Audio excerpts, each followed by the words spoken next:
Ako bilib ako sa sarili ko. Confident akong tao, di ba? Pag sinabi mo magaling ako, hindi na ako magsasabi na hindi. Ako naniniwala ako sa sarili ko. Pero, kung sasabihin mo, pag-asa sa isa, ano yun, walang ganun. Kahit presidente ka pa ng buong mundo, hindi mo mababago ang sistema ng mag-isa. Yan ang kailangan ma-realize natin bilang mga Pilipino. Huwag tayo maghanap ng savior. Huwag tayong maghanap ng isang tao na magbabago ng buhay natin.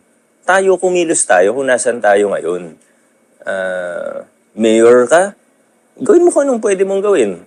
Try to make the, change, try to effect change as best as you can. Teacher ka, do what you can. Businessman ka, pay your right taxes, do what you can. Whether you're a leader in an NGO, civil society, diba, all of us have a part to play. Hindi pwedeng isang leader lang, ganyan. So, with that in mind, I'm not keen on any specific position or to run for... Alam ko lagi sinasabi ng mga politiko yan. Pero sa akin, yun talaga. Kahit i-dissect mo yung puso ko, yun pa rin yung makikita mo. Hindi ito tungkol sa posisyon.